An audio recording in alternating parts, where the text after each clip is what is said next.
Hello everyone, welcome back to the class.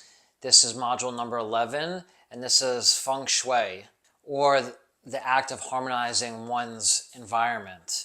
And so this is a system of thought rooted in Chinese culture. So this is actually a little bit outside of traditional Japanese Zen philosophy, but I wanted to include it because I think it's important. This is the law that sort of governs spatial arrangement and orientation, and it is rooted a lot in the flow of energy, or what the Chinese call qi. And I just thought it was important because I'm big into sort of the idea of a clean space equals a clear mind, right? You ever go into somebody's car and it's just an absolute mess and there's junk everywhere?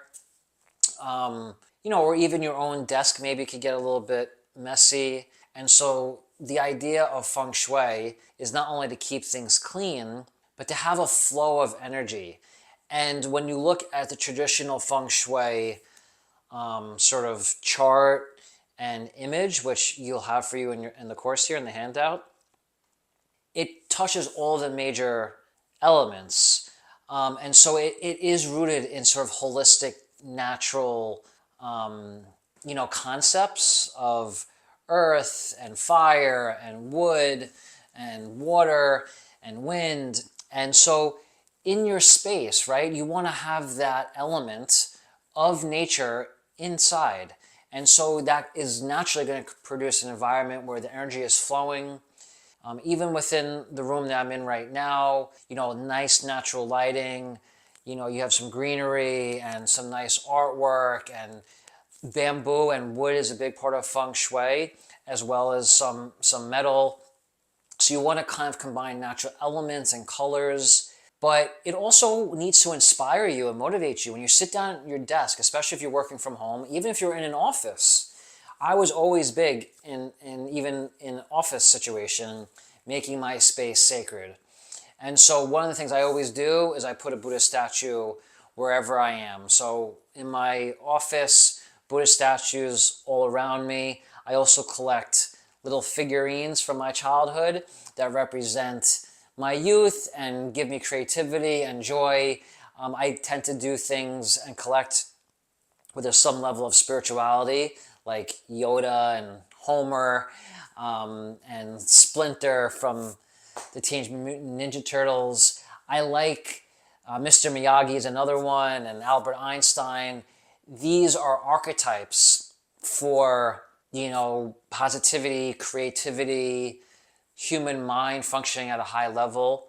And so you could design your space with these things in mind. And when it's all sort of interconnected and well balanced, you'll naturally be in a place that's relaxing, invigorating, inspiring, and conducive for doing your work at a high level. So maybe this is a good opportunity for you to just, pause the video or just even look around your space and see, can I clean up? Is Craig inspiring me right now to, do a little bit of a spring cleaning, a sweep, wipe down some countertops, maybe remove some congestion, because at the end of the day, clean mind, clean space, right? So I'm a big believer in that.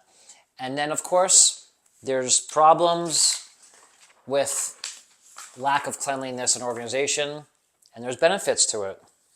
So disorganization can lead to reduced productivity, increases of stress, impaired concentration, decrease in motivation. It could be an unprofessional image if you are someone who's on Zoom and you're in an area and it's very messy. It could be unprofessional looking.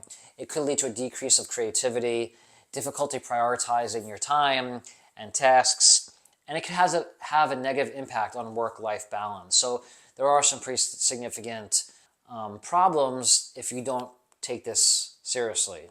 Some of the benefits include efficient time management, a positive uplifted mood, improved concentration, and a well-balanced atmosphere. So I encourage you to do a little audit on your space, see what you could clean up, see what you could get rid of, see what you could donate, and maybe even upgrade, rearrange, add some colors, add some plants, some, water fixtures, bring in some natural light if you can, rearrange the desks. Another big part of Feng Shui is the direction in which things are pointing in, north, south, east, or west.